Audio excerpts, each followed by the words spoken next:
So ಇಂಡಿಯಾದಲ್ಲಿ ತಯಾರಾದಂತಹ ಮೊದಲ car ಯಾವುದು ಅಂಡ್ ಇದನ್ನ ತಯಾರಿಸೋದಕ್ಕೆ ಎಷ್ಟೆಲ್ಲ ಕಷ್ಟಪಟ್ರು ಇದ್ರ ಬಗ್ಗೆ ನೋಡೋಣ. ಅಂಡ್ ನಾಗರ ಪಂಚಮಿಯ ದಿನ ಈ ಹಾವುಗಳಿಗೆ ಹಾಲನ್ನ ಹಾಕೋದಕ್ಕಿರೋ ರಹಸ್ಯವೇನೋ ನೋಡೋಣ. ಕ್ಯಾಪ್ ಹಾಕೊಳ್ಳೋದ್ರಿಂದ ನಮ್ಗೆ ಹೇರ್ ಫಾಲ್ ಆಗುತ್ತಂತ ಕೆಲವು ಜನ ಹೇಳ್ತಿರ್ತಾರೆ, ಆದ್ರೆ ಇವನ್ ನಿರೂಪಿಸೋದಕ್ಕೆ ಯಾವುದೇ ರೀತಿಯ ಸೈಂಟಿಫಿಕ್ ಆಧಾರಗಳು ಯಾವೂ ಇಲ್ಲ. ಸೊ ಇದ್ರ ಬಗ್ಗೆನೂ ನೋಡೋಣ. ಇನ್ನ ವಿಡಿಯೋನೆಲ್ಲೂ ಸ್ಕಿಪ್ ಮಾಡದೆ ಕೊನೆವರೆಗೂ ನೋಡಿ. Hi hello and welcome to MM facts. ನಾಗರ ಪಂಚಮಿಯ ದಿನ ಹುತ್ತದಲ್ಲಿ ಹಾಲನ್ನ ಹಾಕೋದಕ್ಕಿರೋ ಸೈಂಟಿಫಿಕ್ ರೀಸನ್ ಏನೋ ನಿಮಗೆ ಗೊತ್ತಾ? ಈ ನಾಗರ ಪಂಚಮಿಯನ್ನ ಹಿಂದೂಸ್, ಜೈನ್ಸ್ ಅಂಡ್ ಬುದ್ಧಿಸ್ಟ್ ಗಳು ಆಚರಿಸ್ತಾರೆ. ಆಕ್ಚುಲ್ ಆಗಿ ಹಾವುಗಳು ಹಾಲನ್ನ ಕುಡಿಯೋದಿಲ್ಲ ಅಂತ ತುಂಬಾ ಜನರಿಗೆ ಗೊತ್ತೇ ಇರುತ್ತೆ. ಅಸಲಿಗೆ ಇವಕ್ ಹಾಲನ್ನ ಹಾಕೋದಕ್ಕಿರೋ ಸೈಂಟಿಫಿಕ್ ರೀಸನ್ ಏನಂದ್ರೆ, ಆ ಒಂದು ಟೈಮ್ ನಲ್ಲಿ ಮೇಲ್ ಸ್ನೇಕ್ಸ್ ಫೀಮೇಲ್ ಸ್ನೇಕ್ಸ್ ಅನ್ನ ಆಕರ್ಷಣೆ ಮಾಡೋದಕ್ಕೋಸ್ಕರ ಫೆರೋಮೋನ್ಸ್ ಅನ್ನೋ ಕೆಮಿಕಲ್ ಅನ್ನ ರಿಲೀಸ್ ಮಾಡುತ್ತೆ. ಈಗ ಈ ಕೆಮಿಕಲ್ ಅನ್ನ ರಿಲೀಸ್ ಮಾಡೋದ್ರಿಂದ ಹೆಣ್ಣಾವುಗಳನ್ನ ಅಟ್ರಾಕ್ಟ್ ಆಗಿ ಇವುಗಳ ಮೀಟಿಂಗ್ ನಡೆಯುತ್ತೆ. ಸೊ ಹೀಗೆ ಎಗ್ಸ್ ಅಂಡ್ ಹಾಲ್ ಹಾಕೋದ್ರಿಂದ ಈ ಫಿಮೇಲ್ ಹಾವುಗಳನ್ನ ಅಟ್ರಾಕ್ಟ್ ಮಾಡುವಂತಹ ಫೆರೋಮೋನ್ಸ್ ಅನ್ನೋ ಕೆಮಿಕಲ್ ಅನ್ನ ಪ್ರೊಡ್ಯೂಸ್ ಮಾಡೋದಕ್ಕೆ ಆಗೋದಿಲ್ಲ. ಅಂಡ್ ಈ ಎಗ್ಸ್ ಅಂಡ್ ಹಾಲ್ ಇಂದ ಬರುವಂತಹ ಸ್ಮೆಲ್ ಅದು ಪ್ರೊಡ್ಯೂಸ್ ಮಾಡೋ ಕೆಮಿಕಲ್ ಗಿಂತ ಹೆಚ್ಚಾಗಿರುತ್ತೆ. ಸೊ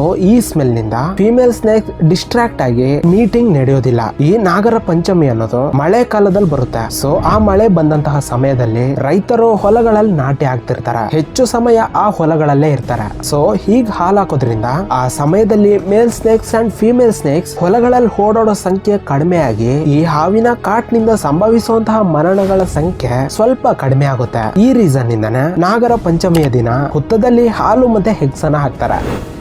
ರತನ್ ಟಾಟಾ ಅವರೇ ಇಂಡಿಯಾದ ಒಂದು ಫಸ್ಟ್ ಕಾರ್ ಅನ್ನ ತಯಾರು ಮಾಡಿದ್ರು. ಎಸ್, 1990s ವರೆಗೂ India space craft and missiles ಅನ್ನ ಲಾಂಚ್ ಮಾಡಿದ್ರು. ಬಟ್ ಇಂಡಿಯಾದಲ್ಲಿ ತಯಾರು ಮಾಡಿದಂತಹ ಒಂದು ಕಾರು ಕೂಡ ಇರಲ್ಲ. ಸೊ 1995 ಅಲ್ಲಿ Ratan Tata 100% India made car ತಯಾರು ಮಾಡ್ಬೇಕು ಅನ್ಕೊಂಡ್ರು. ಅದರ ಡಿಸೈನ್ ನಿಂದ ಹಿಡಿದು ಅದರ ಮ್ಯಾನುಫ್ಯಾಕ್ಚರ್ ವರೆಗೂ ಇಲ್ಲೇ ಮಾಡ್ಬೇಕು ಅನ್ಕೋತಾರೆ. ಆ car spacious, futuristic, affordable and high mileage ಇರೋ ಹಾಗೆ ತಯಾರು ಮಾಡ್ಬೇಕು ಅನ್ಕೊಂಡ್ರು. ಬಟ್ ಇಲ್ಲಿವರಿಗೆ ಒಂದು ಪ್ರಾಬ್ಲಮ್ ಫೇಸ್ ಮಾಡ್ಬೇಕು ಬಂತು. ಇಂಡಿಯಾದಲ್ಲಿ ಒಂದು ಹೊಸ ಮ್ಯಾನುಫ್ಯಾಕ್ಚರಿಂಗ್ ಪ್ಲಾನ್ ಅನ್ನ ಸ್ಟಾರ್ಟ್ ಮಾಡಬೇಕು ಅನ್ಕೊಂಡ್ರೆ $2 ಬಿಲಿಯನ್ ಖರ್ಚಾಗುತ್ತೆ. ಆ ಟೈಮ್ ನಲ್ಲಿ ಇದು ತುಂಬಾ ದೊಡ್ಡ ಮೊತ್ತವಾದ ಅಮೌಂಟ್. ಅದಕ್ಕೋಸ್ಕರನೇ ಇವರು ಆಸ್ಟ್ರೇಲಿಯಾದಲ್ಲಿರೋ ನಿಸಾನ್ ನ ಒಂದು ಓಲ್ಡ್ ಮ್ಯಾನುಫ್ಯಾಕ್ಚರಿಂಗ್ ಪ್ಲಾನ್ ಅನ್ನ 1/5 ಆಫ್ ಕಾಸ್ಟ್ ಅಲ್ಲಿ ತಗೊಂಡು ಆಸ್ಟ್ರೇಲಿಯಾದಲ್ಲಿನ ಈ ಮೊತ್ತ ಪ್ಲಾನ್ ಅನ್ನ ಡಿಸ್ಮ್ಯಾಂಡಲ್ ಮಾಡಿ ಇಂಡಿಯಾಗೆ ತಂದು ಪುಣೆಯಲ್ಲಿ ರೀಬಿಲ್ಟ್ ಮಾಡಿದ್ರು. ಅಂಡ್ ರತನ್ ಟಾಟಾ ಅವರ ಈ ಕಾರಿನ ಡಿಸೈನ್ ಮಾಡೋದ್ರಲ್ಲಿ ಒಂದು ದೊಡ್ಡ ಇಂಪಾರ್ಟೆಂಟ್ ರೋಲ್ ಪ್ಲೇ ಮಾಡಿದ್ದಾರೆ. ಅಂಡ್ ಫೈನಲಿ 1998 ನಲ್ಲಿ ಕಾರ್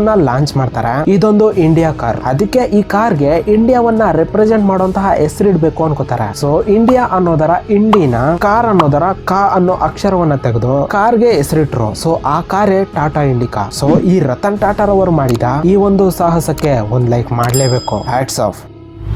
ಸೊ ಕ್ಯಾಪ್ ಹಾಕೋದ್ರಿಂದ ಜುಟ್ಟು ಉದುರುತ್ತಂತ ತುಂಬಾ ಜನ ಹೇಳ್ತಿರ್ತಾರೆ. ಇದನ್ನು ನಿರೂಪಿಸೋದಕ್ಕೆ ಯಾವುದೇ ರೀತಿಯ ಸೈಂಟಿಫಿಕ್ ಆಧಾರಗಳು ಯಾವೂ ಇಲ್ಲ. ಈ ಕ್ಯಾಪ್ ಅನ್ನ ಹಾಕ್ಬಹುದು, ಆದ್ರೆ ತುಂಬಾ ಟೈಟ್ ಆಗಿ ಹಾಕ್ಬಾರ್ದು. ಸೊ ಹಾಗೆ ಹಾಕಿದಾಗ ನಮ್ಮ ಹೇರ್ಸ್ ಗೆ ರಕ್ತಸ್ರಾವ ಕಡಿಮೆಯಾಗಿ ಆ ಹೇರ್ಸ್ ತುಂಬಾ ಬಲಹೀನವಾಗ್ತವೆ. ಆದ್ರಿಂದ ಆ ಹೇರ್ ಫಾಲ್ ಆಗೋ ಸಾಧ್ಯತೆ ತುಂಬಾ ಇದೆ. ಸೊ ಕ್ಯಾಪ್ ಹಾಕಿ, ಬಟ್ ತುಂಬಾ ಟೈಟ್ ಆಗಿರೋ ರೀತಿ ಹಾಕ್ಬೇಡಿ. That's it. ಸೊ ಇದೇ ಇವತ್ತಿನ ವಿಡಿಯೋ. ವಿಡಿಯೋ ಇನ್ಫಾರ್ಮೇಟಿವ್ ಆಗಿ ಅನ್ಸಿದ್ರೆ ಜಸ್ಟ್ ಒಂದು ಲೈಕ್ ಮಾಡಿ. ಅಂಡ್ ಇದೇ ರೀತಿ ಇನ್ನೂ ಕೆಲ ಇಂಟ್ರೆಸ್ಟಿಂಗ್ ವಿಡಿಯೋಸ್ ಬೇಕು ಅಂದ್ರೆ ಈ ನಮ್ಮ ಚಾನಲ್ ಅನ್ನ ಸಬ್ಸ್ಕ್ರೈಬ್ ಮಾಡಿ, ಬೆಲ್ ನೋಟಿಫಿಕೇಶನ್ ಆನ್ ಅಲ್ಲಿ ಇಡಿ. Thank you for watching.